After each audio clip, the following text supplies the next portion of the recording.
Padre, gracias por esta mañana, gracias por la bendición, por la providencia, gracias por este tiempo que tenemos para poder nuevamente entrar al texto bíblico y estudiar de él.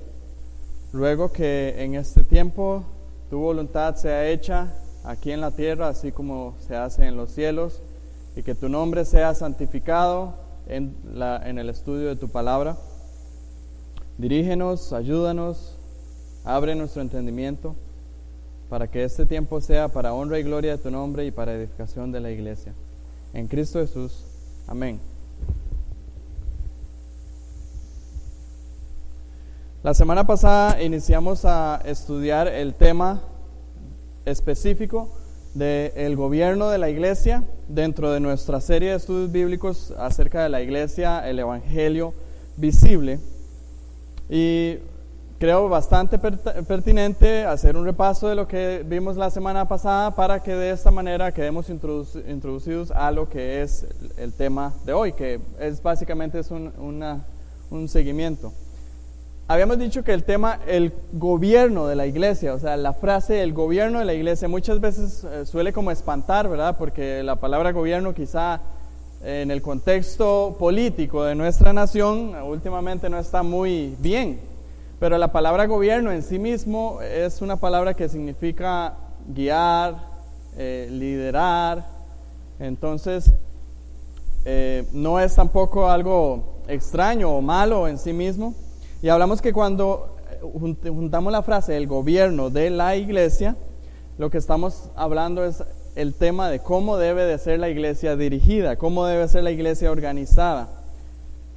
Veíamos que nosotros nos centramos en un tipo de gobierno como iglesia, el cual creemos que es el gobierno que se refleja en la palabra de Dios, que es el congregacionalismo.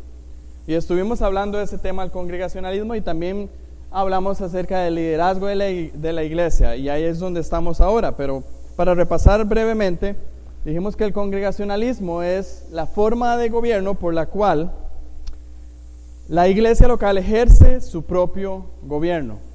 Como lo dijo Mark Dever, la última y final corte de apelaciones de la vida de una iglesia local es y debiera ser la iglesia local en sí misma. Entonces es la iglesia local la que en sí misma es su gobierno. No es un gobierno monárquico en el cual hay un líder, el rey, que es el que dirige todas da todas las directrices y se da. No es un gobierno mucho menos donde hay un solo grupo que es el que da todas las indicaciones y los demás obedecen a ciegas, sino que la misma iglesia local es su gobierno. Veíamos 4 áreas específicas donde la congregación tiene una final autoridad. Estuvimos viendo cuando hay asuntos de disputa entre cristianos, la iglesia local es la que al fin de cuentas resuelve esa disputa entre cristianos. Cuando hay cuestiones de doctrinas, la iglesia local es la que tiene la autoridad, y no solamente la autoridad, veíamos también la responsabilidad, la obligación de mantener las cosas en línea. También en disciplina, cuando estudiamos Mateo 18, la última fase, por así decirlo, de la disciplina es: si no escucha a los testigos, como dice Mateo 18, ve y dilo a la iglesia, y si no escucha a la iglesia, tenle por gentil y por publicano. Y también en cuestiones de membresía, específicamente un texto que es bastante claro en Mateo 16, cuando Jesús directamente le da a Pedro, en representación de los apóstoles, en representación de toda la iglesia, las llaves de la iglesia, para que todo lo que ate en la tierra, decía, será atado en los cielos, y todo lo que desate en la tierra será desatado en los cielos. También hacíamos una aclaración importante de que el congregacionalismo es bíblico. Creemos que es la forma de gobierno que se demuestra claramente en la Biblia, pero no está libre de errores, no porque el sistema, si quisiéramos decir ese nombre, sino por los que lo ejercemos, que somos nosotros, la iglesia, que está imperfecta, que está impregnada de pecado, de hombres y mujeres pecadores como nosotros. Eso es el tema de congregacionalismo, lo que, así como muy resumidas cuentas, estuvimos viendo la semana anterior. Entonces iniciamos a ver el tema del liderazgo en la iglesia. Y veíamos que el punto más importante del liderazgo en la iglesia es que tanto a nivel universal como a nivel local, Cristo es el líder supremo de la iglesia. No hay otro líder mayor que Cristo. Él es la cabeza, Él es el Rey de Reyes, el Señor de Señores. Bien lo dicen los textos que ya estuvimos revisando. Ahí están anotados. A nivel universal, decíamos que Cristo no estableció una estructura de liderazgo.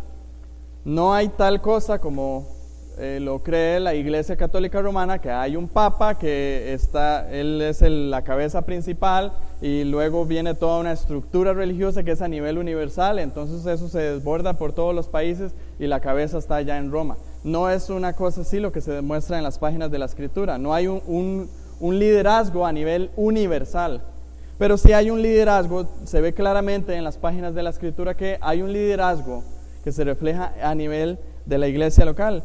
En ese liderazgo podemos identificar dos diferentes oficios: el oficio de los diáconos y el oficio de los ancianos. Entonces aquí nuestro estudio se divide en ver esos dos oficios. Primero iniciamos a ver el oficio de los diáconos.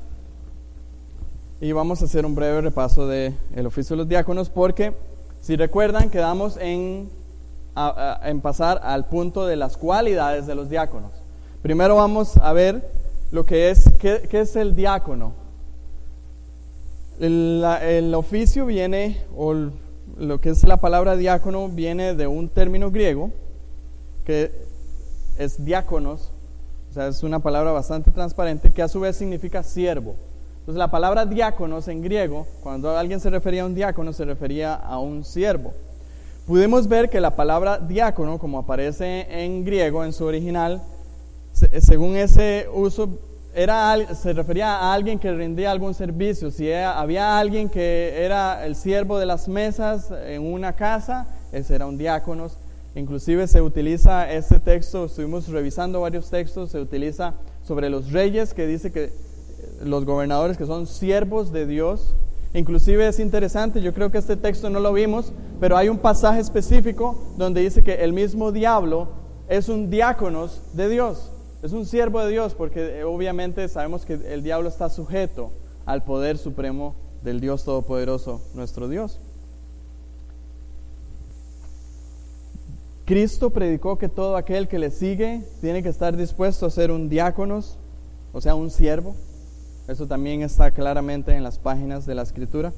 Ahora, entonces, entendiendo lo que la palabra diácono significa, el original griego, siervo, un siervo. Podríamos decir, cualquier creyente debería ser un diácono, pero también se ve especificado en la Biblia que a partir de Hechos, capítulo 6, podemos ver una asignación específica a un grupo de personas que luego se desarrollaría en lo que nosotros hoy conocemos como el oficio de los diáconos. Vamos un momento, por favor, a Hechos capítulo 6. Y esto nada más como recordatorio, y que también ahí nos vamos a quedar para estudiar las cualidades de los diáconos. Hechos capítulo 6.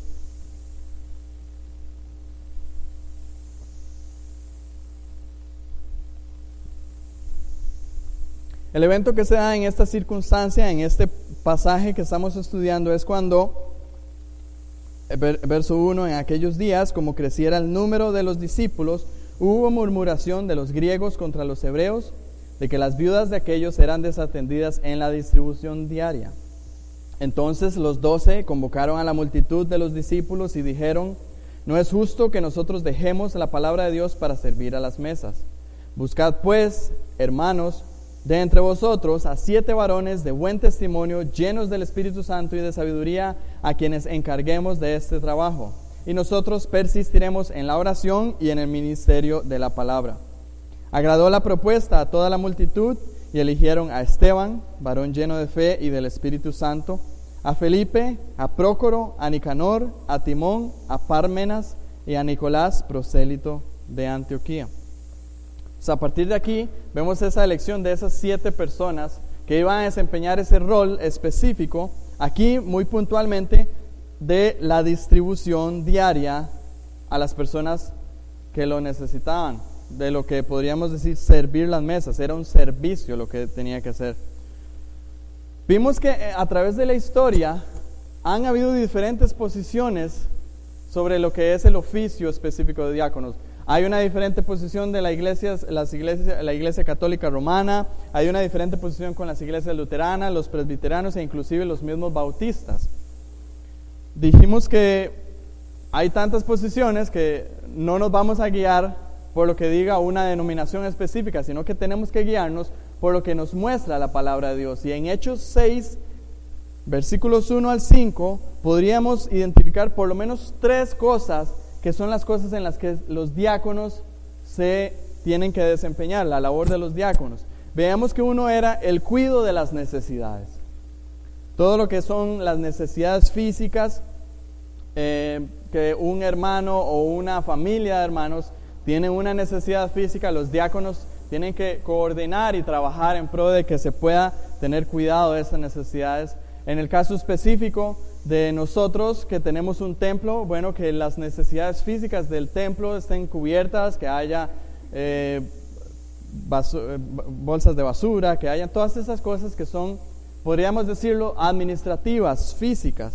También veíamos que la unidad del cuerpo era otra área en la cual los diáconos se desempeñaban, porque por su labor, aquí específicamente en Hechos 6, por la labor que ahora los diáconos iban a realizar, ellos iban a procurar que no hubiera la división. ¿Cuál era la división que se podía desatar ahí?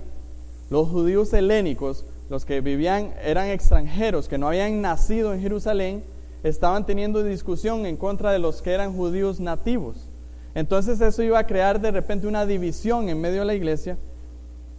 La labor que iban a realizar, que fuera equitativa al atender las mesas, al atender a los necesitados, iba a ir en pro de la unidad de la iglesia. Y también en el último uso o labor que realizan los diáconos es un apoyo al ministerio de la palabra.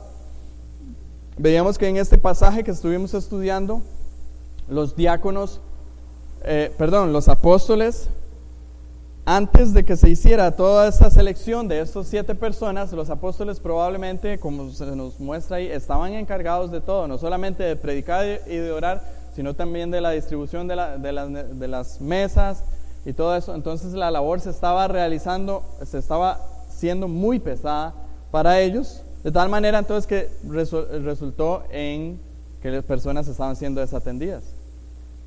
Cuando los diáconos toman su labor de las necesidades administrativas, de las necesidades físicas, de procurar esa unidad del cuerpo, se da entonces una mayor facilidad, una apertura para que los expositores de la palabra de Dios puedan centrarse en eso. Por eso el versículo 4, cuando los apóstoles dicen: nosotros persistiremos en la oración y en el ministerio de la palabra. Entonces se ven esa dinámica. ¿Ok?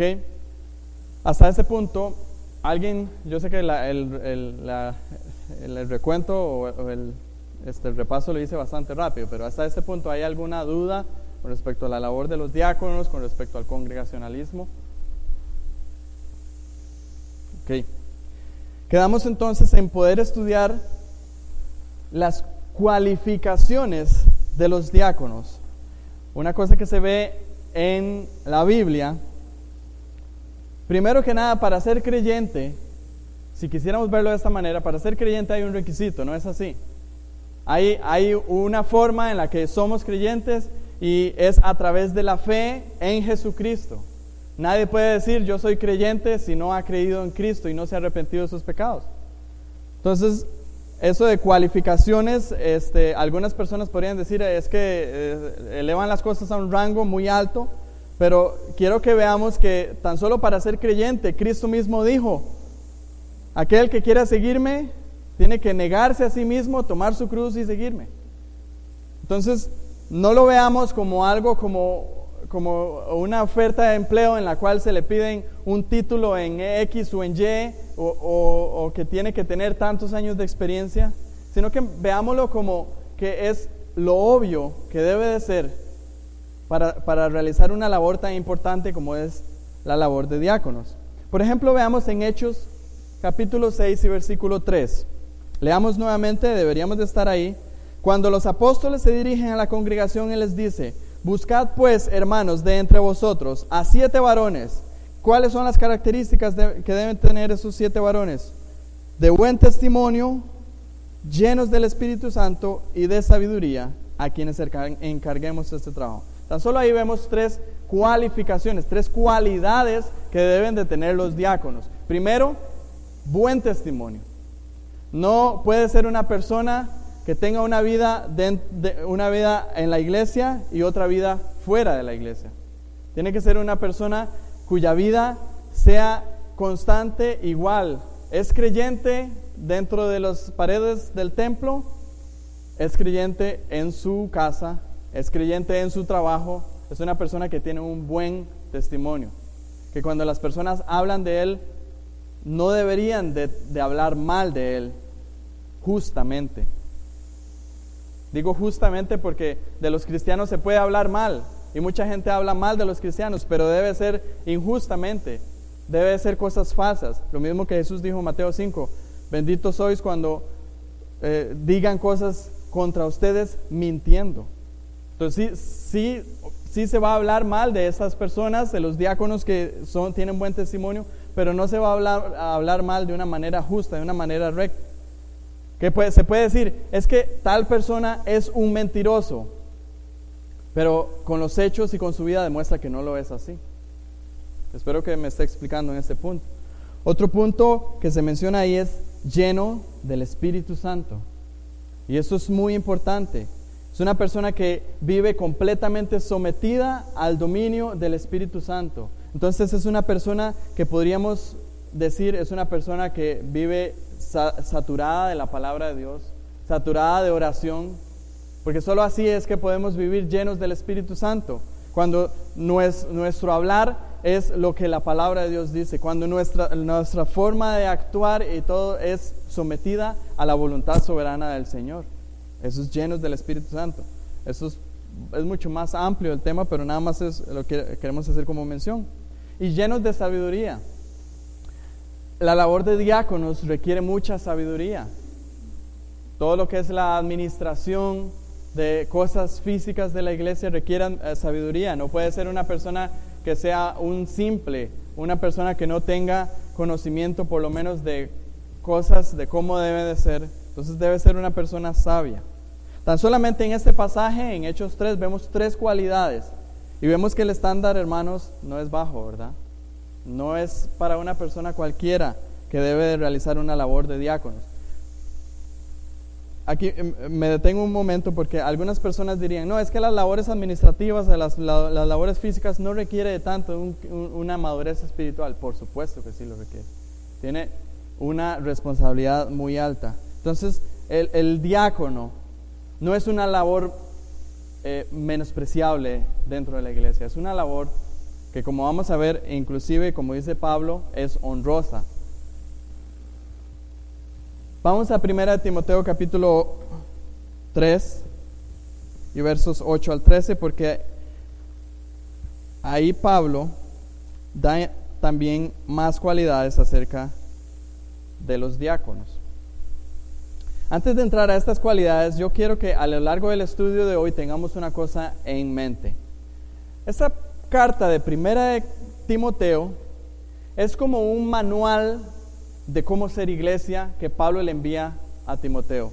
Vean lo que dice el versículo 14 y 15 del capítulo 3 de 1 Timoteo.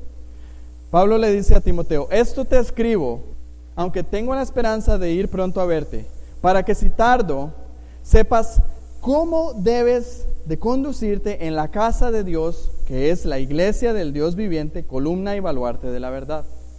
Entonces Pablo le dice, esto que te estoy escribiendo, o sea, esta carta, esta primera carta que le envió Pablo a Timoteo, se la estoy escribiendo con una motivación. Esta es mi motivación, que si yo tardo en ir allá a ir a hablar con usted, que usted sepa cómo debe de conducirte en la iglesia, que es la casa del Dios viviente. Entonces, debemos de ver esta carta, las indicaciones que dan en esta carta, como un tipo de manual de cómo ser iglesia, de cómo conducirnos en la iglesia. Entonces aquí Pablo en versículos del 8 hasta el 13 le habla a Timoteo de cuáles deben ser las cualidades de aquellos que sean diáconos. Leamos versículos del 8 al 13. Los diáconos asimismo deben ser honestos, sin doblez, no dados a mucho vino, no codiciosos de ganancias deshonestas, que guarden el misterio de la fe con limpia conciencia, y estos también sean sometidos a prueba primero, y entonces ejerzan el diaconado si son irreprensibles. Las mujeres asimismo sean honestas, no calumniadoras, sino sobrias, fieles en todo.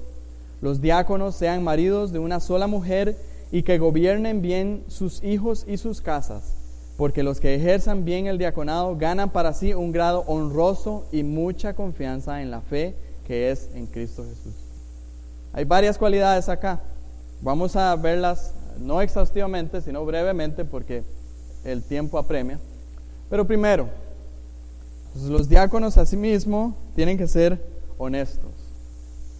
No hay lugar para una persona hipócrita, no hay lugar para una persona que sea de doble ánimo, ¿verdad? Sino una persona que diga la verdad siempre, que hable siempre con la verdad, honestamente.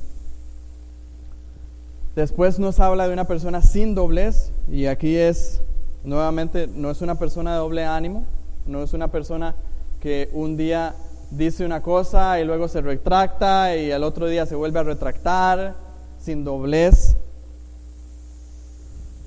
No dados a mucho vino, no debe ser una persona que sea conocida porque no tiene dominio propio, sino que más bien es dominada por las bebidas alcohólicas. No puede ser de esa manera. No codicioso de ganancias deshonestas. Mucho se da en muchos lados donde hay diáconos que son administradores de las finanzas de una iglesia, y si tiene esa particularidad, que son codiciosos de ganancias deshonestas, se puede dar tal cosa como desfalcos a la iglesia, de otro tipo de cosas, robos. Entonces tiene que ser una persona que no sea codiciosa de ganancias deshonestas. Una más, que guarden el misterio de la fe con limpia conciencia. Y esto es importante, porque ciertamente la labor de diáconos es una labor más a nivel físico, a nivel administrativo, pero eso no quiere decir que no tenga conocimiento del Evangelio. Tiene que conocer el Evangelio, tiene que conocer la doctrina. Y aquí lo que Pablo está diciendo es que tiene que guardar ese misterio de la fe, el Evangelio con limpia conciencia. Tiene que ser una persona conocida de la palabra de Dios. El hecho de que tal vez no sea un predicador o que sea el que enseña a la iglesia, no quiere decir que no deba de conocer la doctrina y el Evangelio. Por eso Pablo entonces también dice que guarden el misterio de la fe con limpia conciencia. Otro punto que también dice, sean sometidos a prueba primero y ejerzan el diaconado si son irreprensibles. No es que una persona va a venir y de primera instancia le vamos a decir, usted venga, le llamamos y le nombramos diácono, sin antes por lo menos haber visto el caminar de esa persona, que esa persona se haya visto, se haya probado, de tal manera que podamos ver que son irreprensibles. Y aquí es importante hacer la aclaración con la palabra irreprensible. La palabra irreprensible no significa ser perfecto, no significa ser preciso en todo, sino que irreprensible es la persona a la cual no se le puede achacar cosa alguna. Un ejemplo, se puede decir de una persona, un diácono, que cometió un error, por ejemplo, que dijo una mentira. Pero no se podría decir, no se debería poder decir de un diácono que es un mentiroso. Es diferente una persona que eventualmente dice mentiras a una persona que tiene el constante hábito de mentir. Ese es un mentiroso, ¿verdad? Es diferente una persona que cometa errores esporádicamente porque somos humanos y cometemos errores, o una persona que eventualmente se vea que pecó, a una persona que está constantemente creciendo en santidad y no se le puede no se puede poner en duda la salvación de esa persona, no se puede poner en duda el crecimiento, la santificación de esa persona. Eso es ser irreprensible. Una persona que, pese a que comete errores, pese a que peca, es una persona que se ve que su santificación está continuamente en crecimiento, que se equivoca, que se arrepiente, que corrige y que sigue adelante. Eso es irreprensible. En el caso específico de los diáconos varones, dice que sean maridos de una sola mujer. No es tal cosa, y en ese tiempo pues se daba bastante, ¿verdad? Lo que es la famosa poligamia, de que se podía ver en cualquier lugar a un hombre con distintas esposas, pero no solamente eso, sino que también se desecha inmediatamente a un hombre que sea adúltero. Y si alguien pregunta, porque algunos han querido como hilar demasiado delgado con esta cualificación, ¿qué tal una persona que es divorciada? ¿Es un marido de una sola mujer? Bueno, si se divorció, y no es que estemos a favor del divorcio, pero si se divorció, surgió ese inconveniente y ahora está casado y mantiene una relación pura con su esposa, ese es un marido de una sola mujer. Un marido de una sola mujer es aquel que se mantiene fiel en la relación actual de su matrimonio. El pasado es otra cosa. Espero estarme explicando en ese punto, ¿sí? Bueno, otro más, que gobiernen bien sus hijos y sus casas. Tiene que ser un padre, tiene que ser una persona que se vea que sus hijos no andan en rebeldía, que no son malos padres. El ministerio del diaconado o la labor del diaconado, versículo 11, también ve que es algo que se le atribuye a las mujeres, y es interesante que Pablo aquí habla específicamente de cualificaciones que las mujeres que son diáconos deben de seguir. Dice que sean honestas. Lo mismo, hace un refuerzo sobre los honestas que habló al principio. No calumniadoras, sino sobrias.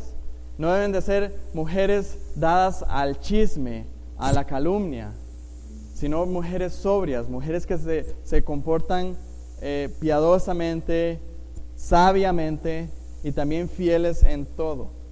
¿Verdad qué curioso eso? Fieles en todo. Fieles en su matrimonio, fieles en su labor para con sus hijos, fieles para con la iglesia, fieles en todo. O sea, con ese todo ya nos marca todo un grande rango en el cual las mujeres que son diáconos deben de cumplir, deben de ser cualificadas, por así decirlo. Y el último versículo nos dice algo que es lo que yo les anticipaba antes. El ministerio del diaconado, hecho a la manera que el Señor ha encomendado en su palabra, es una labor honrosa y de confianza en la fe que es en Cristo Jesús. 1 Timoteo 3:13. La labor del diácono es una labor honrosa, es una labor que ganan para sí un grado honroso, dice Pablo, y mucha confianza en la fe. Entonces es una labor importante. Es tan importante que es de gran ayuda para la iglesia. Ya veíamos en Hechos capítulo 6. ¿Qué hubiera pasado? Imaginémonos brevemente. ¿Qué hubiera pasado si los apóstoles no hubieran tenido la acción de repente nombrar a esas personas y seguir ellos queriendo llevar toda la labor que estaban realizando hasta ese momento? Probablemente la iglesia hubiera sido dividida. Probablemente hubiera habido un caos ahí, hubiera habido pleitos.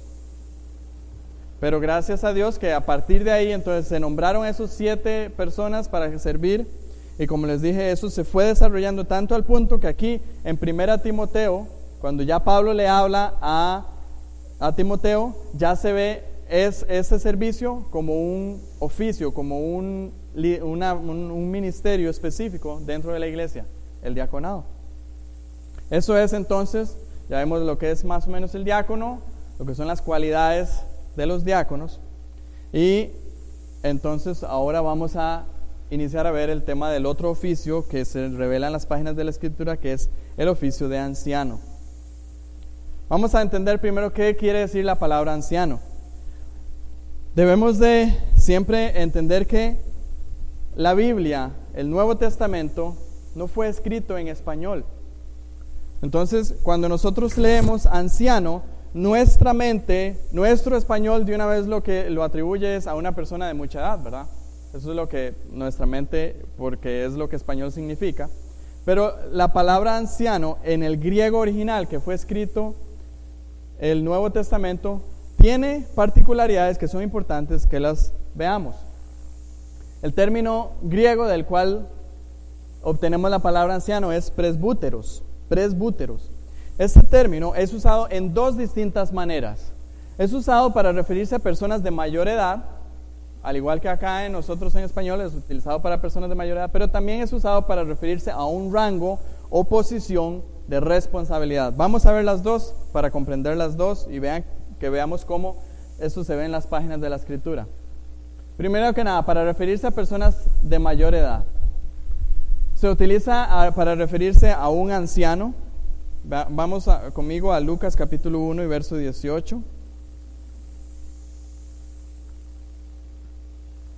Lucas capítulo 1 y verso 18.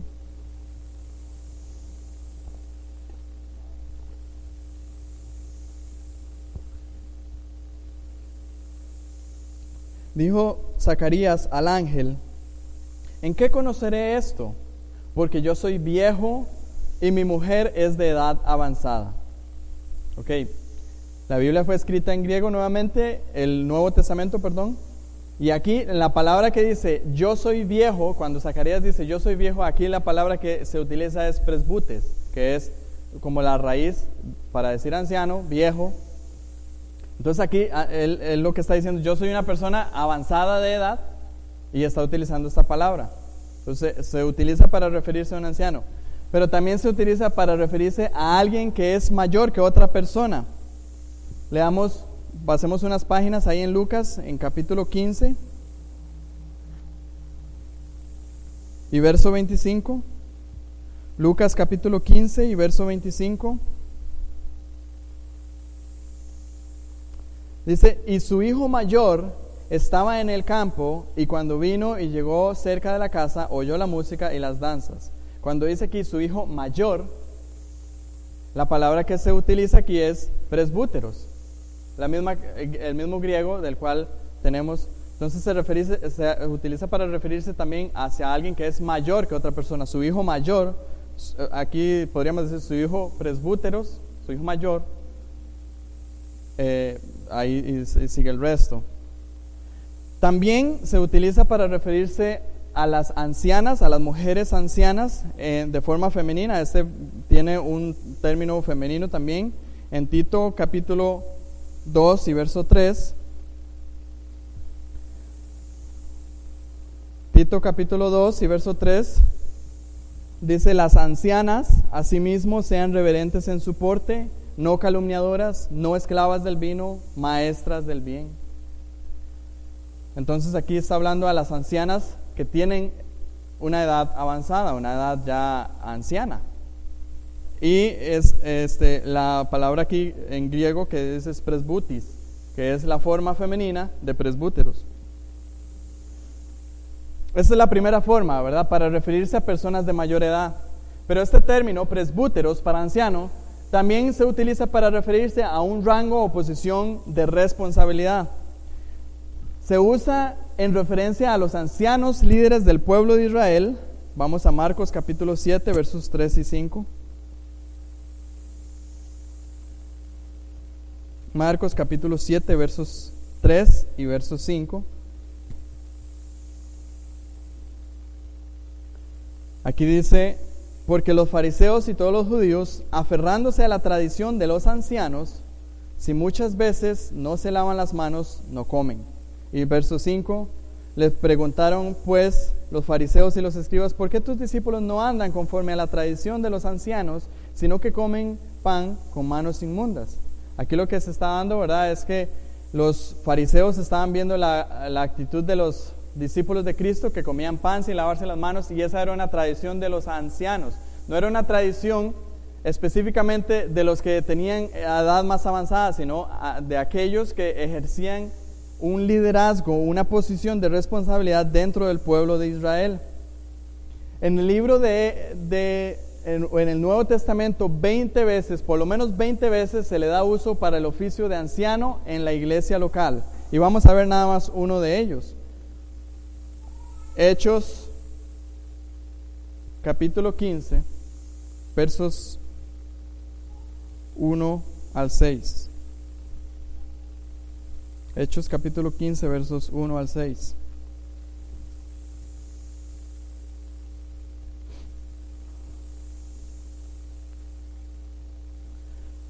Leo, dice: entonces algunos que venían de Judea enseñaban a los hermanos: si no os circuncidáis conforme al rito de Moisés, no podéis ser salvos.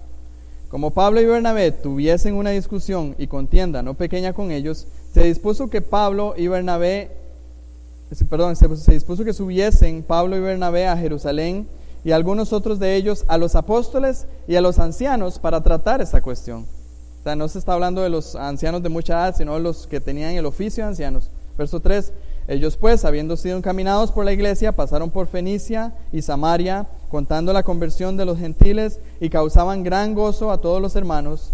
Y llegados a Jerusalén, fueron recibidos por la iglesia y por los apóstoles y los ancianos, y refirieron todas las cosas que Dios había hecho con ellos. Pero algunos de la secta de los fariseos que habían creído se levantaban diciendo: es necesario circuncidaros y mandarles que guarden la ley de Moisés. Ya aquí vemos el contexto. Hay otra discusión, otra diferencia que hay dentro de la iglesia, el tema de que si los que se convertían a Cristo debían o no ser circuncidados, como la tradición judía así lo demandaba. Entonces se llama a un concilio para que junto con los ancianos, los apóstoles que estaban en la iglesia de Jerusalén, llevaran a cabo la determinación. Esto es el tema de que era un oficio de anciano en la iglesia local. No solamente se ve en la iglesia de Jerusalén, sino que también se ve en otras iglesias locales. Veamos esos pasajes. Hechos 14, ahí donde estamos, una página para atrás. Hechos capítulo 14, verso 21 primero y luego el verso 23. Dice: y después de anunciar el evangelio a aquella ciudad y de hacer muchos discípulos, volvieron a Listra, a Iconio y a Antioquía, 3 ciudades diferentes. Y verso 23, ¿qué es lo que hacen? Y constituyeron ancianos en cada ciudad, y habiendo orado con ayuno, los encomendaron al Señor en quien habían creído. Vean este punto importante. Aquí no podemos decir que la palabra anciano se refiere a alguien de mucha edad, porque yo no puedo constituir a nadie anciano en el término de edad, ¿verdad? La persona anciano es anciano por la edad que tiene y que ya es de una edad avanzada. Y aquí dice que de Pablo y Bernabé constituyeron ancianos en cada una de las iglesias, en Listra, en Iconio y en Antioquía. Entonces, eso no puede ser que se constituyan ancianos de edad, sino era un anciano de un oficio, de una labor que realizaba. Hechos 20, 17.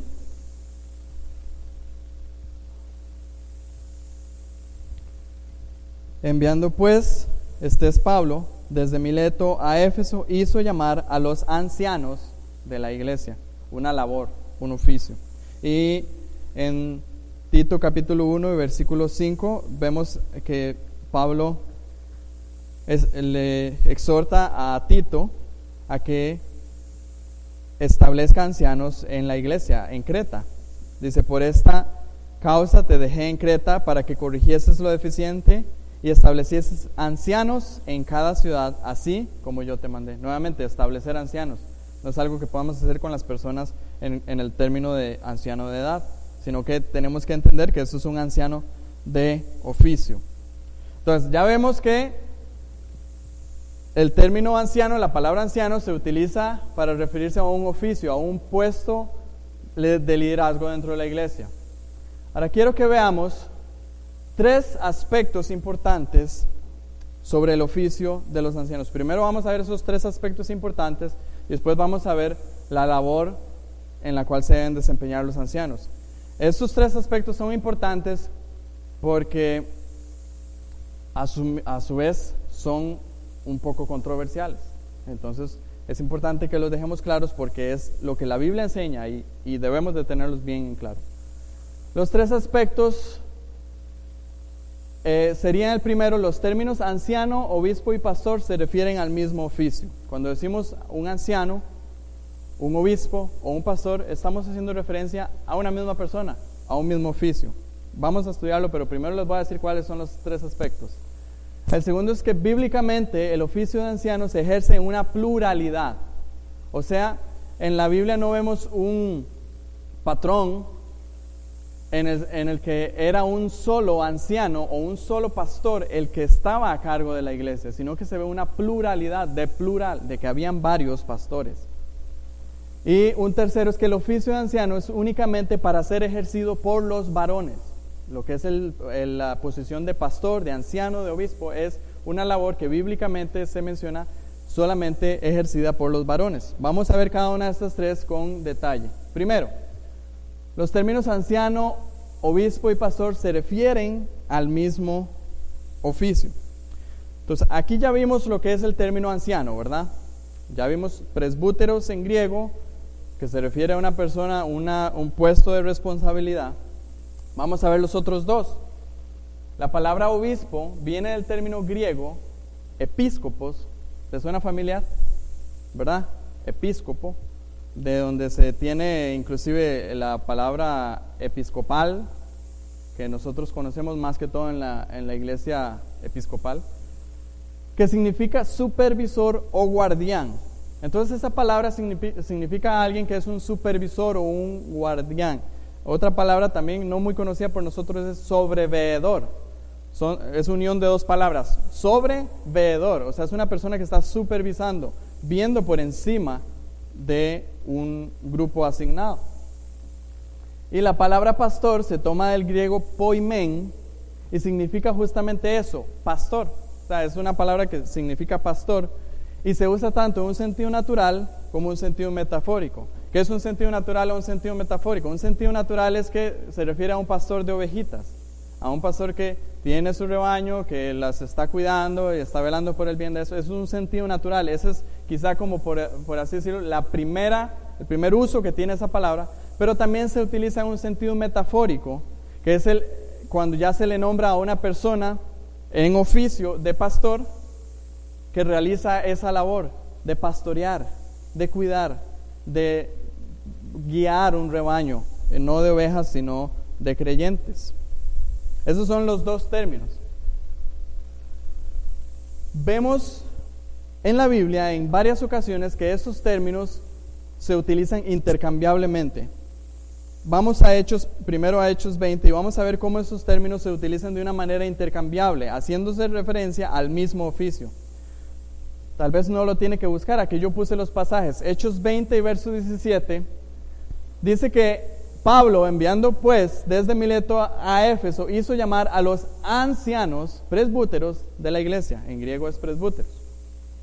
Entonces Pablo lo que está haciendo es que está dando un discurso de despedida a esos ancianos que envió llamar a los ancianos. Y en el verso 28, Pablo les dice específicamente a los ancianos: por tanto, mirad por vosotros y por todo el rebaño en que el Espíritu Santo os ha puesto por obispos, o sea, episcopos, para apacentar, poimano, que es el verbo del pastor, la iglesia del Señor, la cual Él ganó por su propia sangre.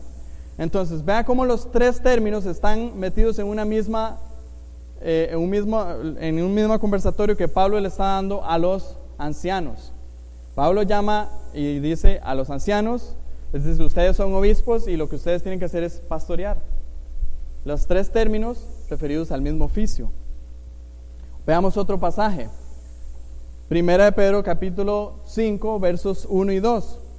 Dice: ruego a los ancianos, presbúteros, que están entre vosotros, yo anciano con ellos y testigo de los padecimientos de Cristo, que soy también participante de la gloria que será revelada, apacentad, les ordena, o sea, poimano, que viene del pastor, es el verbo, la grey de Dios que está entre vosotros, cuidando, episcopeo, que es el verbo de la palabra episcopo, cuidando de ella, no por fuerza, sino voluntariamente, no por ganancias honestas, sino con ánimo pronto. Nuevamente, los tres términos: presbúteros, anciano; episcopos, obispo; y poimen, pastor.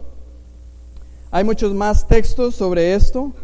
Por ejemplo, si usted se pone a ver en todo Hechos, usted lee Hechos y usted va a ver que Pablo nunca, o algunos de los que se dirigen, nunca se refieren a los pastores de la congregación. Siempre se utiliza el término ancianos.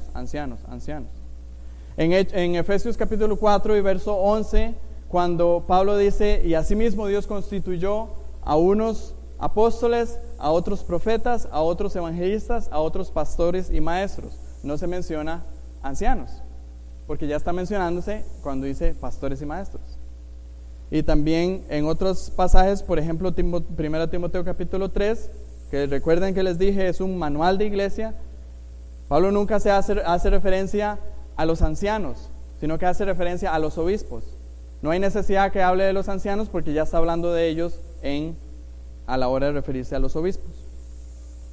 Hay más pasajes y más cosas, pero esto es como para que veamos que el término ancianos, obispos y pastores se refieren al mismo oficio. Aquí hay algo irónico en nuestra iglesia, ¿verdad? La palabra anciano, quizá para los pastores actuales, Jaime y yo, no se vería muy bien, porque somos quizá los más jóvenes de todos. Entonces, al menos en mi caso. Pero es algo irónico, interesante. John MacArthur, refiriéndose a esto, dijo lo siguiente, y me gustó mucho esto que él dijo. Dice así: el término anciano recalca lo que es el hombre. El término obispo habla de lo que él hace. Y el pastor tiene que ver con cómo ministra. Los tres términos se empleaban para hablar de los mismos líderes de la iglesia, identificando a los que alimentan y dirigían la iglesia, pero cada término hace hincapié en una faceta única. Entonces, los tres términos es importante que se tomen, porque ya vimos que la palabra anciano se veía que era un puesto, que una persona que tenía una autoridad, una responsabilidad. Episcopos, que tiene que ver sobre una supervisión, y poimen, que era pastor, alguien que tenía que pastorear. Entonces se ve que son como diferentes facetas que un mismo líder tiene que cumplir. Se ve de esa manera. Entonces ese es el primer aspecto importante. El segundo aspecto es que bíblicamente el oficio de anciano se ejerce en una pluralidad.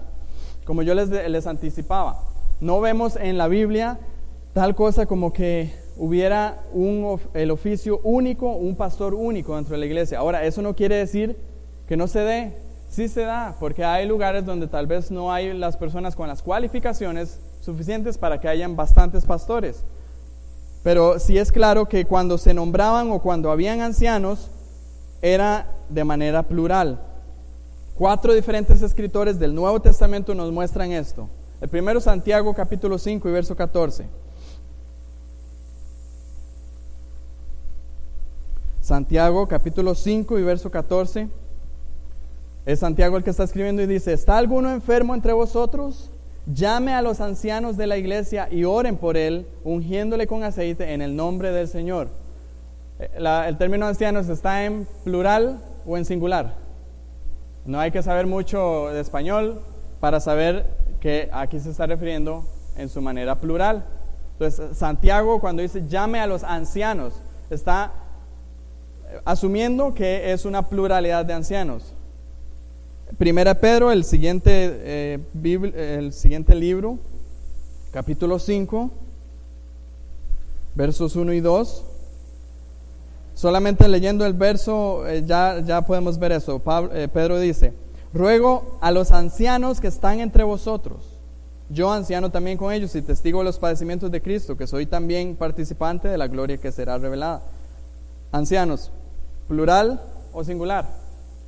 Plural. Filipenses capítulo 1 y verso 1. Pablo está escribiendo a la iglesia que está en Filipos. Está escribiendo a una iglesia, nada más. Y vea lo que dice en capítulo 1 y verso 1. Pablo y Timoteo, siervo de Jesucristo, a todos los santos en Cristo Jesús que están en Filipos, o sea, la iglesia que está en Filipos, con los obispos y los diáconos. Nuevamente, plural. No está diciendo singular, no dice al pastor o al obispo y a los diáconos, sino que dice a los obispos y a los diáconos.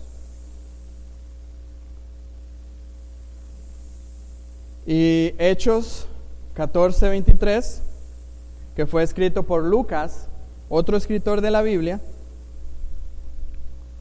Hechos capítulo 14 y versículo 23. Dice que Pablo y Bernabé constituyeron ancianos en cada iglesia y habiendo orado con ayuno los encomendaron al Señor en quien había creído. Entonces vemos el término ancianos nuevamente y dice ancianos en cada iglesia. O sea, una pluralidad de ancianos para cada iglesia. Entonces, el segundo aspecto importante sobre esto es que bíblicamente el oficio de anciano se ejerce en una pluralidad. Ahora vamos a ver el último aspecto y después de eso vamos a cerrar el estudio y dejar la otra parte para el siguiente domingo, lo que son los deberes del anciano. El tercer aspecto es que el oficio del anciano o el pastor es únicamente ejercido por varones, por hombres. En todo el récord de la Biblia nunca vemos a una mujer ejerciendo la labor de anciano. De hecho, la palabra presbúteros, como estuvimos estudiando, referida para mujeres, solamente se menciona en 2 ocasiones en la Biblia, en el Nuevo Testamento, que es el que se escribió en griego, y se hace referencia a mujeres de edad avanzada. Veámoslas brevemente. Primera de Timoteo capítulo 5.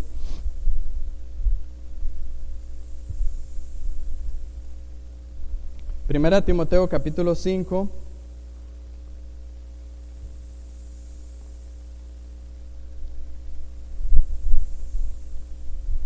Ya les digo el verso. Verso 2.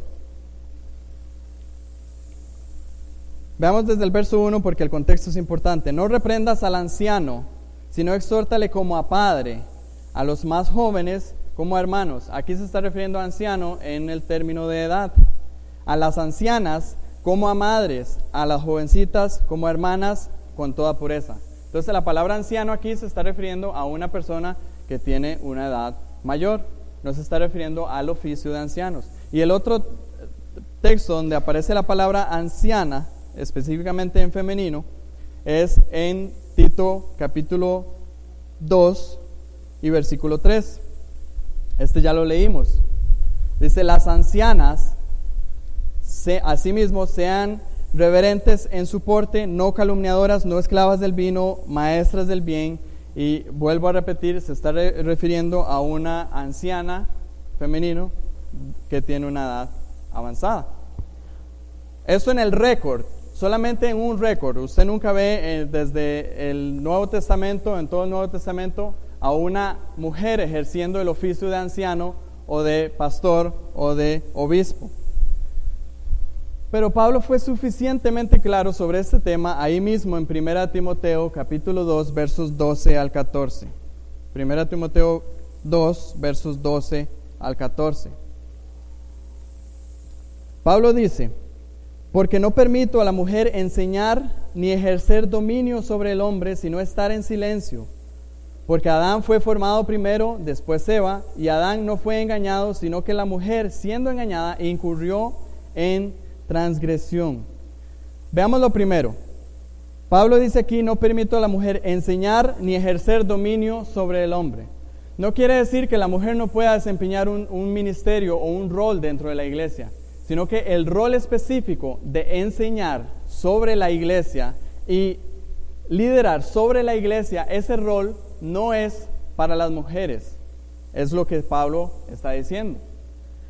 Después de eso, algunos dirían, bueno, es que Pablo se está desempeñando dentro de un contexto cultural en el cual había mucho machismo y las mujeres eran menospreciadas. Pero la razón que Pablo da no es en ninguna manera una razón cultural, sino es una razón teológica. Vean lo que dice el versículo 13. Porque Adán fue formado primero y después Eva. ¿No es cierto? Eso es lo que sucedió en realidad. Y Adán no fue engañado, sino que la mujer, siendo engañada, incurrió en transgresión. La mujer fue engañada primero y después ella fue y dio a comer a su marido. Ese es el orden en que sucedieron las cosas. Alguna persona podría decir, bueno, es que eso es machismo. Eso no es machismo, eso es orden bíblico que se ve en la Biblia. Algunas personas podrían decir, eso es menospreciar la labor de la mujer. Y tampoco se menosprecia la labor de la mujer. Es cuestión de rol, no es cuestión de importancia. No es que el hombre, porque es hombre y puede ejercer el rol del anciano, del pastor, es más importante que la mujer. Nunca, en ningún momento es así. De hecho, vea qué interesante lo que dice el versículo 15. Pero se salvará, hablando específicamente de la mujer, engendrando hijos si permaneciere en fe, amor y santificación con modestia. Este salvará no se está refiriendo a una salvación en cuanto a la condenación, sino que hay un contexto en el cual se está hablando acá que la mujer tiene un estigma o una fama, podríamos decirle, que fue la segunda creada o la que fue engañada, y que alguien podría decir, no, es que la mujer es menor. Pero vea que aquí está refiriendo de ese estigma, de esa mala fama que tiene, se salvará cumpliendo con su labor. Y la labor tan importante que realizan las mujeres de engendrar a hijos, de criarlos, de mantenerlos en la sana doctrina también, esa labor tan importante que les digo una cosa, los hombres no podríamos hacerlo en ningún momento. Entonces, no es un tema de menospreciar a las mujeres, es un tema de rol. Aquí está el punto. Pablo no da en ningún momento una razón cultural ni un repudio personal, sino que simplemente Pablo lo que está poniendo, como les dije antes, 1 Timoteo es como un manual de iglesia, y aquí Pablo está poniendo en orden las cosas que deben cómo deben de manejarse. Como les dije, vamos a cerrar aquí porque hay todavía bastantes temas que conversar sobre específicamente el rol de ancianos, y también tenemos que conversar acerca de cómo convergen las dos cosas, el liderazgo congregacional con el liderazgo de los ancianos y los diáconos. ¿Cómo convergen las dos cosas? Porque podría crearse un poco de confusión. Si Dios quiere, eso lo vamos a estar estudiando la próxima semana. Termino con una frase del pastor John MacArthur, que es un deseo que él expresa en uno de sus libros, que también lo hago como mío y para toda la iglesia, y está escrito ahí. Dice: mi deseo es ver a la iglesia de Dios funcionando como Él ha ordenado, con poder y pureza en medio de una sociedad débil e impía. Tengo la firme convicción de que cuando la iglesia se someta al modelo de liderazgo de Dios, empezaremos a experimentar su bendición más allá de todo lo que nosotros podríamos jamás pedir o pensar. Ese es mi deseo al realizar este estudio bíblico. Y si Dios quiere, entonces la próxima semana continuamos. Vamos a orar, pongámonos en pie.